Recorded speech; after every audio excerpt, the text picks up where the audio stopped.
Hi எல்லாருக்கும் வணக்கம். நாம் இப்போ பிரிஞ்சிக்கு தொட்டுக்க டேஸ்டி அண்ட் சிம்பிளான கத்திரிக்காய் தொக்கு எப்படி செய்கிறதுன்னு பார்க்கலாம்.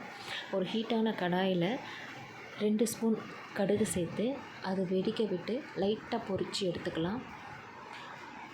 வறுத்து எடுத்தால் போதும். அதே கடாயில் 1 ஸ்பூன் அளவு வெந்தயம் சேர்த்து பொன்னிறமாக வறுத்து எடுத்து நம்ம தனியாக எடுத்து வச்சுக்கலாம். இந்த கத்திரிக்காய் தொக்குக்கு தேவையான அளவு ஒரு எலுமிச்சைப்பழ சைஸ் அளவு புளி எடுத்து தண்ணி சேர்த்து நம்ம அதை ஊற வச்சுக்கலாம். கரைக்கிறதுக்கு ஈஸியாக இருக்கும். அதே கடாயில் தேவையான அளவு எண்ணெய் சேர்த்து நம்ம நீல வாக்கில் கட் பண்ணி வச்சுருக்க கத்திரிக்காயை இந்த மாதிரி கொத்தாக இருந்தால் கத்திரிக்காய் தொக்குக்கு நல்லாயிருக்கும். எண்ணெய் ஊற்றி காஞ்ச எண்ணெயில் இந்த கத்திரிக்காயை சேர்த்து எண்ணெயிலே நல்லா பரட்டி விட்டுறோம். அந்த கத்திரிக்காயிலே 1/2 ஸ்பூன் மஞ்சத்தூள் போட்டு லைட்டாக வதக்கி விடுறோம். எண்ணெயிலேயே நம்ம எண்ணெயிலேயே வதக்க அது டேஸ்ட்டு கொஞ்சம் நல்லாயிருக்கும். அது கூடவே 2 ஸ்பூன் மிளகாத்தூள், தேவையான அளவு உப்பு சேர்த்து அதை எண்ணெயிலேயே கொஞ்சம் லைட்டாக நம்ம வதக்கணும். மிளகாத்தூளுடைய பச்சை வாசனை போகிற அளவுக்கு நம்ம வதக்கி கொடுக்கணும். அதை வதக்கும்போது நம்மளுக்கு டேஸ்ட் கொஞ்சம் நல்லா வரும். நம்மளுக்கு வதக்கிட்டு அது கூடவே நம்மளுக்கு 1 ஸ்பூன் இஞ்சி பூண்டு பேஸ்ட்டு அதையும் சேர்த்து நம்ம எண்ணெயிலேயே நம்ம வதக்கிட்டே இருக்கணும். நல்லா கொஞ்சம் கத்திரிக்காய் முக்காப்பாக வதங்குற அளவுக்கு எண்ணெயிலேயே வதக்கி கொடுக்கணும்.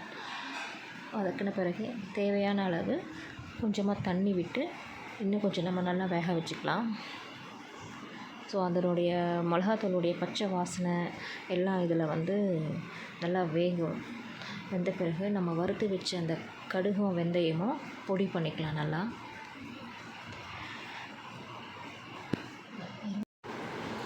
ஊற வச்ச புளியை நல்லா கரைச்சி கத்திரிக்காயில் சேர்த்துடலாம்.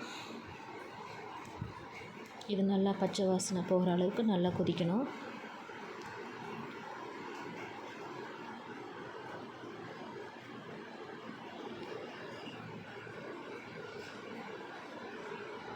பச்சை வாசனை போகி நல்லா கொதி நல்லா வாசனை வரும். கத்திரிக்காய் வெந்த வாசனை. கடைசியாக இறக்குற நேரத்தில் நம்ம பொடி பண்ணி வச்ச கடுகும் வெந்தயமும் அதில் தூவி ஒரு கிளறி நம்ம இறக்கிட வேண்டியது தான். அவ்வளோதான், கத்திரிக்காய் தொக்கு ரெடி ஆகிடுச்சு. நல்லா டேஸ்ட்டாக இருக்கும். அந்த எண்ணெய் நல்லா மிதக்கி மேலே வரும்போது நம்ம இறக்கிடலாம். பொடியை சேர்த்து நல்லா கிளறிட்டு எண்ணெய் மிதக்கி மேலே வரும்போது நம்ம இறக்கிட வேண்டியது தான். இதோடு நம்ம பிரிஞ்சியோடு சேர்த்து சாப்பிடும்போது ரொம்ப நல்லாயிருக்கும், டேஸ்ட்டாக இருக்கும். ட்ரை பண்ணி பாருங்கள். இப்போ நம்மளுக்கு கத்திரிக்காய் தொக்கு ரெடி ஆகிடுச்சு.